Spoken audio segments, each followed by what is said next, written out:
Today we're looking at what I think is the Jag to buy in 2026. It's cheap, it's V8, and it's the prettiest modern Jag. Of course, I'm talking about the X150 XK. It debuted at the Frankfurt Motor Show in 2005, first reaching the road in 2006.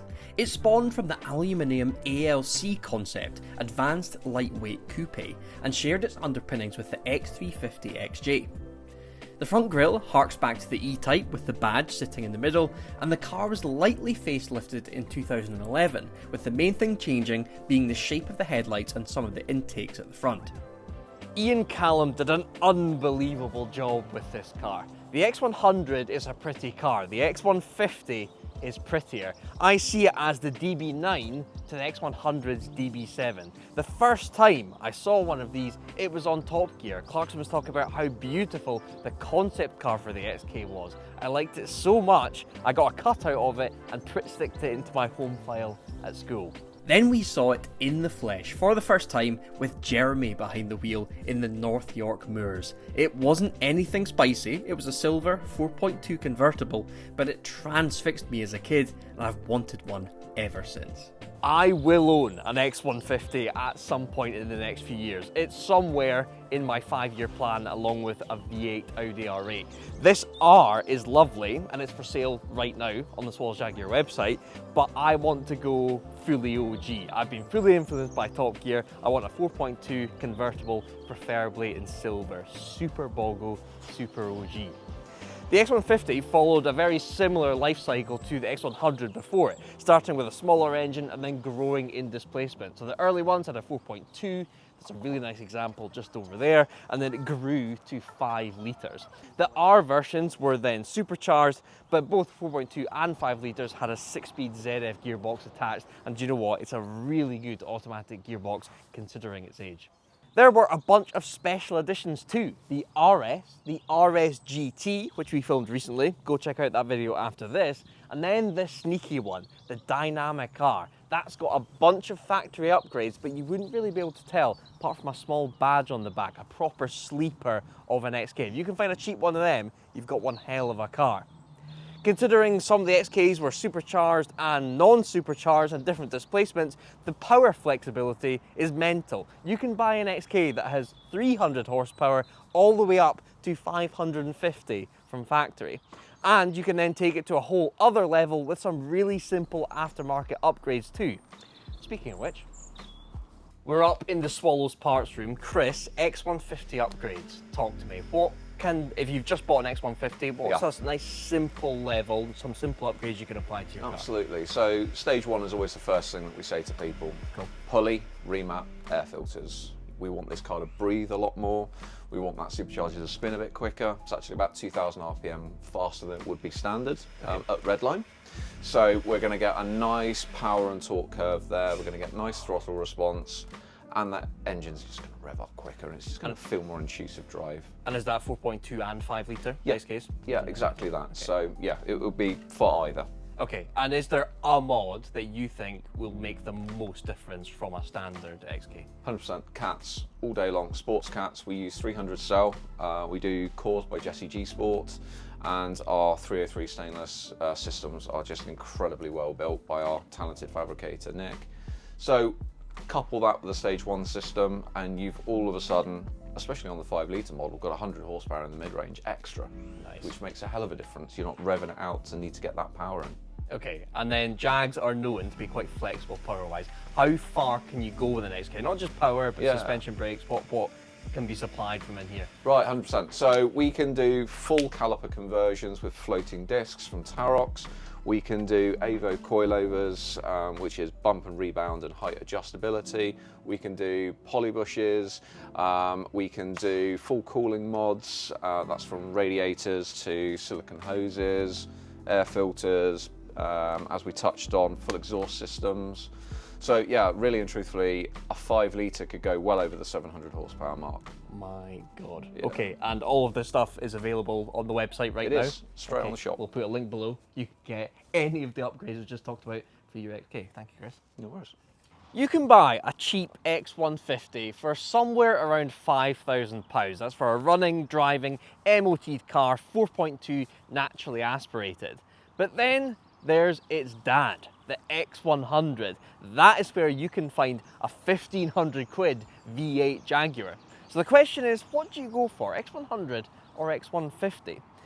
The X100s are the proper bargain bucket Jag right now, but they are fraught with so much more danger. With the X150 being aluminium, the X100 is mostly steel, and that means it's much more susceptible to corrosion, especially little tabs in the floor just behind the front wheel arches.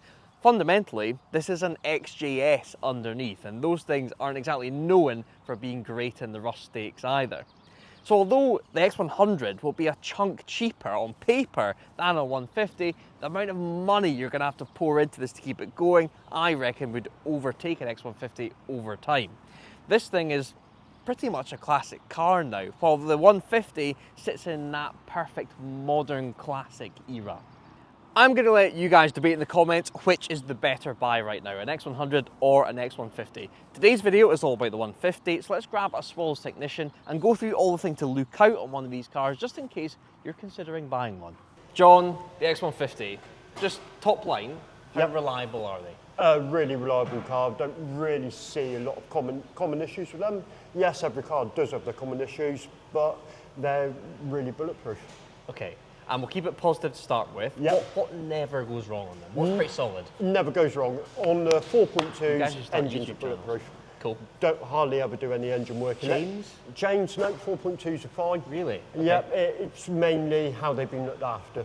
Fine. If they've been racing rally their whole life, yes, you are going to get wear and tear on engine components, but general run of the day, what you would normally use it for, no issues with them whatsoever. Okay, so fundamentally 4.2 slightly more reliable than 5 litre in that case. 5 litre are still reliable, but we are starting to see timing chains failing on them. So. Okay, so on that note, what goes wrong with them?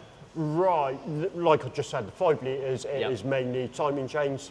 That's on naturally aspirated and on superchargers. Okay. Injectors? Injectors, not so much on the XKs. Okay. We see that more on the F-types and things like that. But yes, you can get the injectors on 5 litres. It's just one of them. Okay. Anything else that goes particularly wrong people should look out for if they're going to buy one?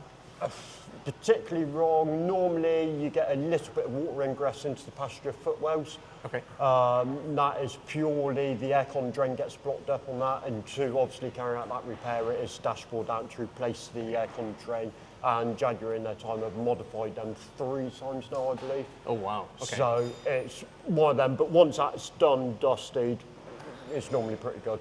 Okay, so in terms of things people can do once they buy one of these to keep away from that, how, for example, that drain, how do you clean that drain yourself? You can't clean it. You can't? It just clogs? You physically cannot get your hands to it to be able to clean it, I'm afraid. Wow. Okay. It is one of them. You can't, obviously it's a drain from the heater box to the outside of the car, so you can't access it without taking the gearbox out, or you can't access it from inside the car until you take the dashboard out. It's just one of them, bit of bad design issue with it.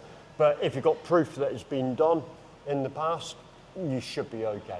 Okay, we've covered this in other videos, but if you do buy a 5 litre XK, what can you do to prevent chain wear, all that nasty stuff? Chain wear is one of them again, because what we're starting to see is the tensioners are actually sorry, it's not the tensioners, it's the blades that are actually failing because the tensioners are going into a soft bit of aluminium, and basically they're just wearing into the aluminium. Yes. So it is one of them, is if it is higher mileage than normal, I would have a look at the history to find out if it has had timing chains done and whether or not it's had the modified guides fitted to it. Okay, so let's say you've got between 5 and 10 grand in 2026 to spend on either a 150 or a 100. What are you picking? I would personally pick a 150. Okay. Purely because I can fit in them better than what I can fit in a 100. It's all down to personal preference at the end of the day, whether you like the older look or the newer look of the Jaguar. Okay, well I plan on buying one fairly soon, so I will take your advice. It'll almost certainly be in here at some point. Exactly.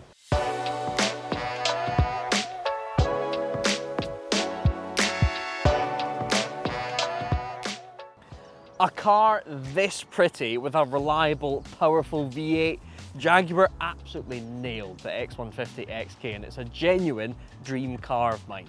And hearing about all of those Swallows upgrades, it's got me thinking, should we buy a super cheap XK and then throw as many upgrades at it as possible and see how far we can take it? The size of that Swallows parts room, there could be some serious kit thrown onto one of these. Tell us in the comments below what you think and we'll crack on and do it. If you like this video, give it a thumbs up, subscribe to the Swallows Racing channel for more Jag content like this. I'll see you in the next one.